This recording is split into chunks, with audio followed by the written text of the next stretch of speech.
Okay, how's it going, everybody? I hope you're all doing well.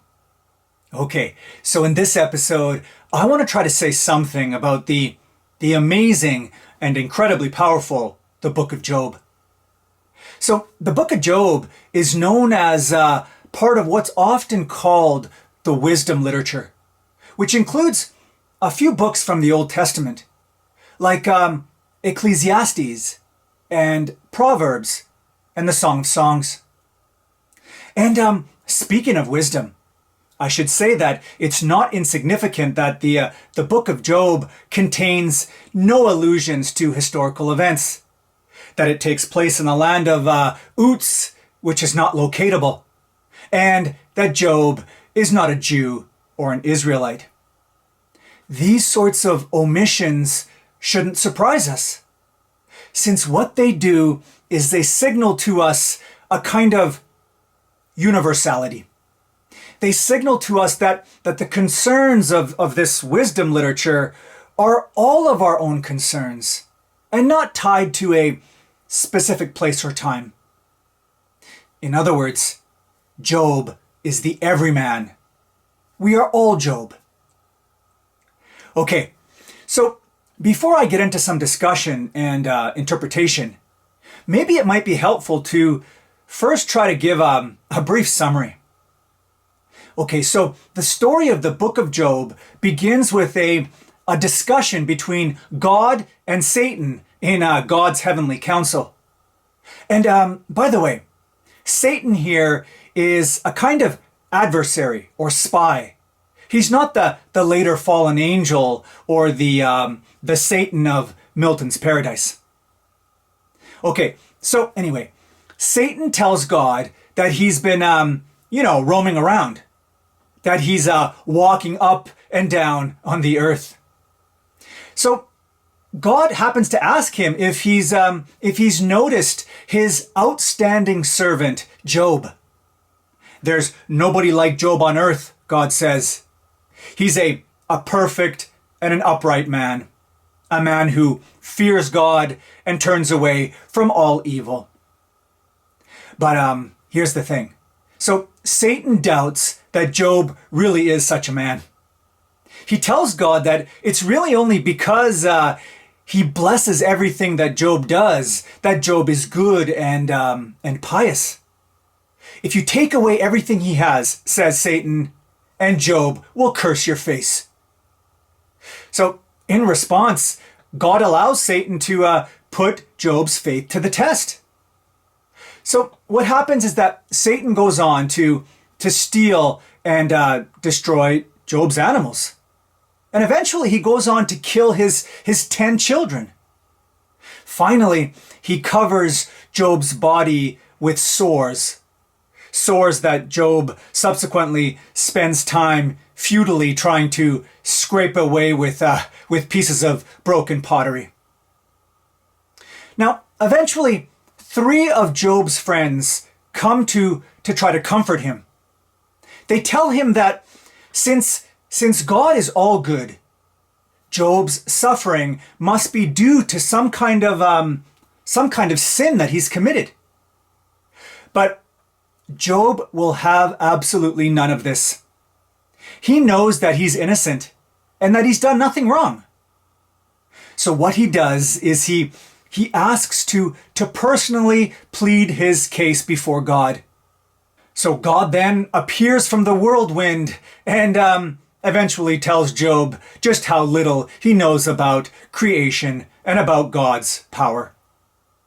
Overwhelmed and humbled by his encounter with God, Job admits that human knowledge is limited. So he basically repents. Now, pleased with Job, God rewards Job by restoring him to good health, giving him twice as much property as before, and giving him a second set of 10 children, and a long life of 140 years. Okay, so those are the Coles notes, let's say. But now let's get into some interesting details. Okay, so the first thing we should notice is that both Job and his friends hold to a kind of instrumental or pragmatic view of religion. More precisely, what I mean by that is that they view people's arrangement with God in a kind of quid pro quo way. And they view suffering as a form of retribution or recompense. In other words, they believe that if you sin, God will just cause you to suffer. But if you are pious, righteous, and good, then God will bless and benefit you. And so, as I mentioned earlier, the friend's message to Job is that since God is omnipotent and just, Job must deserve his suffering. In other words, his suffering, they're certain, is a punishment for some previous sin on his part, even if he doesn't know what it is. There simply can't be any meaningless suffering. So repent, they say to him. Admit to your wrongdoing, Job, and then God will make everything right again. Okay, but Job strongly resists this, and rightly so. Rightly so, because Job knows deep in his bones that he's committed no evil. So Job is upset then because he knows that he's good, yet still he's made to suffer in these grotesque ways. He cries out that he can't see how he deserves it. And if he in some way does, then God should tell him why. Okay, now I want to pause here for a moment, because I think that Job's righteousness here is actually a distorted one. I mean, the reason he's so upset is because he thinks that his strict obedience and his good acts entitles him to security from tragedy and suffering.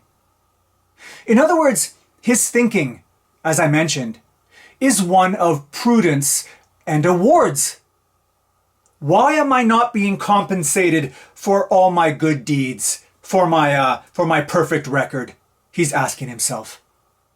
But as I said, I think Job has the wrong outlook here. What he doesn't seem to understand is that God isn't playing the quid pro quo game. He's not into punishment and recompense. No, actually, far from it. In actuality, I take God to be saying something like this. He's saying this to Job. He's saying, it's true that you haven't done anything wrong, Job. But why do you think that you're so special and invulnerable that you can't be met with unexpected misfortune or with a dreadful disease or the like? Suffering is not always explicable, and you are not the center of the universe. Now, I think that God intimates all of this when he finally appears from the whirlwind. I mean, he asks Job where he was when God laid the foundations of the earth. He emphasizes the breadth of the earth. He talks about having to contend with certain primordial inhuman creatures like leviathans and behemoths. So it's hard not to take from such descriptions that God's creation is both deep and dark. And so, importantly, it's hardly anthropocentric. That's to say, humans, unlike in Genesis, are not the goal of creation here. So, what this seems to be is a kind of theocentrism. In other words, God's creation is much larger than Job and too fundamentally chaotic to ensure the reciprocity and the justice that Job expects. Ultimately, life is fragile and precarious and strange and isn't something that can be abated, let alone controlled or regulated by pious action or a kind of proper calculation. That the world was designed exclusively for the benefit of Job and other human beings was Job's vision, not God's. Again, just to re-emphasize, this is a remarkable contrast to the picture that we get in Genesis, where teleology governs a process of creation which has human beings as its pinnacle or crown, where everything is directed to our benefit, where we and nature are governed by a kind of providential harmony. In the book of Job, on the contrary, we are impotent, incidental, and totally displaced from the heart of creation to its most furthest periphery. So, the significance of Job's nice fence encircling his home, described at the outset of the story, turns out to be totally empty or illusory. Job is not protected. As good as he is, and as orderly as everything is inside of his home, he is not immune to tragedy and to chaos. No one is, including the virtuous. Now, this seems to be part of what God, or the poet of the story, is trying to communicate in this very ill-fitted book from the Old Testament. It's actually astonishing that this was admitted to the biblical canon. But anyway, Job finally seems to truly understand this.